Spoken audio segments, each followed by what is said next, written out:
नमस्कार दोस्तों, मैं आपके लिए लेके आई हूँ सोन पापड़ी जैसे बनने वाली इस मिठाई की रेसिपी।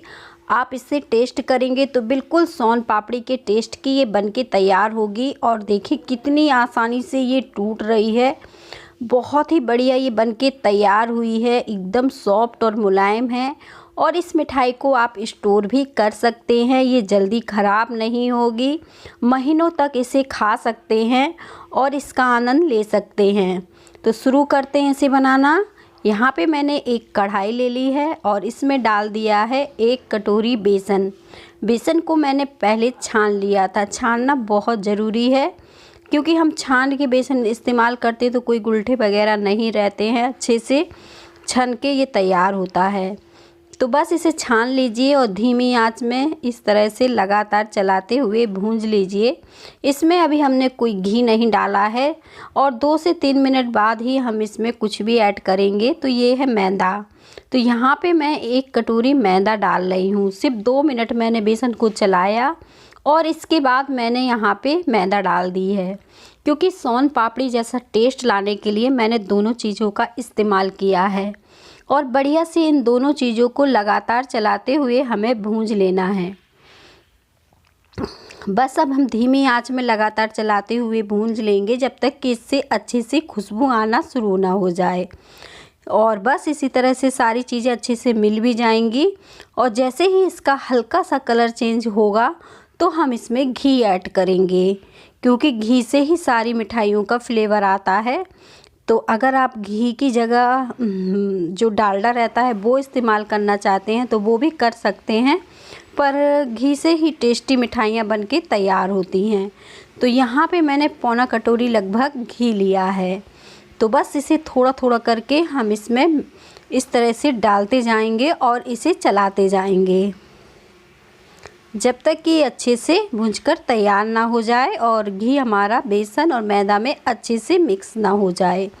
इस सोन पापड़ी के फ्लेवर की मिठाई को आप बना के एक बार देखिए, आपका इसे बार बार बनाने का मन करेगा, क्योंकि ये बहुत ही कम मेहनत में बिना चाशनी के झटपट से बन जाती है और बहुत ही इजी तरीका है। तो जब भी कभी इसको आप बनाकर डिब्बे में रख सकते हैं और जब भी कभी कोई मेहमान अचानक से आते हैं तो आप इसे खिला सकते हैं। बिस्किट की जगह आप इसे रखिए, बहुत ही बढ़िया अच्छी फ्लेवर की ये मिठाई बनके तैयार होती है। तो यहाँ पे मैंने अब घी थोड़ा थोड़ा करके इसमें डाल दिया है। तो जो बाकी का बचा घी है वो भी हम एक बार में करके सारा डाल देंगे और बस इसी तरह से चला लेंगे। तो जब हम लड्डू वगैरह बनाते हैं ना तो बेसन से एक भीगी भीगी सी खुशबू अच्छी सी आती है ना, उसी तरह की खुशबू का हमें इंतज़ार करना है इस समय। और जब तक वो नहीं आती ना खुशबू, तब तक हम इसे भूंजते रहेंगे।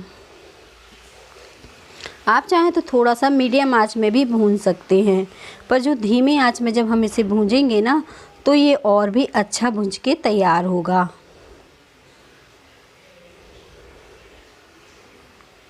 और बस अब हमारा बेसन भुजने ही वाला है तो मैं बाकी का घी भी इसमें डाल ही देती हूँ। और अब हम जो लास्ट में घी डालेंगे वो सब पहुँच के डाल देंगे। तो यहाँ पे पौना कटोरी लगभग घी इसमें लग गया है। अगर आप पूरा घी का इस्तेमाल नहीं करना चाहते हैं तो 2 से 3 चम्मच आप यहाँ पे घी ले लीजिए और बाकी इसमें रिफाइंड मिला लीजिए। तो मिक्स करके भी आप इसे बना सकते हैं। और अब ये देखें मैदा और बेसन अच्छे से भुंज गया है, इसमें घी भी अच्छे से मिक्स हो गया है, इससे बढ़िया सी खुशबू आना शुरू हो गई है। तो इसे हमें इतना ही भूंजना है, क्योंकि मैंने इसे लगातार चलाते हुए अच्छे से भूंज लिया है। और मैंने तेज़ आंच पे नहीं भूंजा था, क्योंकि तेज़ आंच पे क्या होता है ये अंदर से नहीं भूंज पाता है, ऊपर से जल जाता है, जो टेस्ट में बिल्कुल भी अच्छा नहीं रहता है। तो कोशिश करिए बिल्कुल मीडियम आंच पे या धीमे पे ही इसे भूनें। अब यहाँ पे एक मिक्सी का जार ले लीजिए और यहाँ पे मैं 1 कटोरी चीनी का इस्तेमाल कर रही हूँ। तो बस हमने चीनी डाल दी है, साथ में इलायची डाल देंगे। और आप चाहें तो छोटे दाने वाली चीनी ले सकते हैं या बड़े दाने वाली चीनी, जो भी आपके पास हो, कोई दिक्कत नहीं है। और इलायची को इस तरह से खोल के इसमें डाल देंगे। इसके बीज का हम इस्तेमाल करेंगे और चीनी को अच्छे से ग्राइंड कर लेंगे। और घर की ही कुछ चीज़ों से ये मिठाई बन के तैयार हो जाएगी।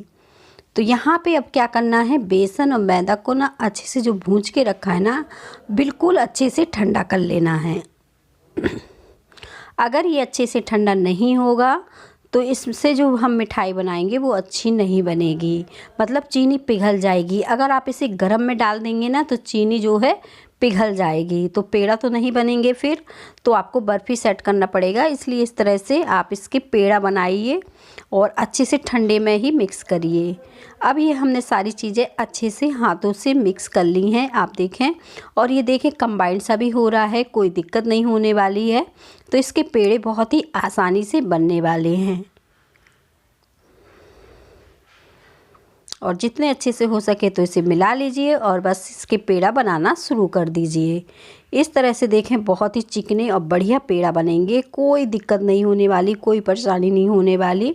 और आप इसे लड्डू का भी शेप दे सकते हैं, ऐसा नहीं है कि लड्डू का नहीं दे सकते हैं, पर यहाँ पे देखें पेड़ा का शेप दीजिए, बहुत ही सुंदर लग रहे हैं।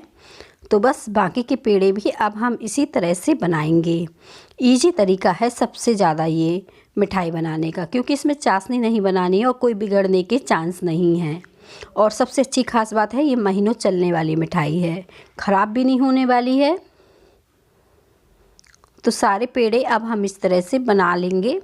तो मैंने यहाँ पे सारे पेड़े तैयार कर लिए हैं और यहाँ पे इसके ऊपर हल्का हल्का आप चांदी का वर्क हो ना तो वो लगा दीजिए। अगर वो नहीं है आपके पास तो आप कोई भी ड्राई फ्रूट इसके ऊपर रख सकते हैं, जैसे काजू हो गया, बादाम हो गया, किशमिश हो गया। पर मैंने यहाँ पे केसर के धागे इसके ऊपर रख दिए हैं। तो देखने में बिल्कुल हलवाई जैसे मार्केट में मिलने वाली ये मिठाई बन गई है और बहुत ही स्वादिष्ट और बढ़िया बनी है। आपको देखने में लग रही होगी इतनी ज़्यादा यम्मी और टेस्टी दिख रही है। एकदम सॉफ्ट है, मुलायम है और कोई दिक्कत नहीं हुई, एकदम सॉफ्ट मुलायम, देखें दानेदार सी बन के तैयार हुई है।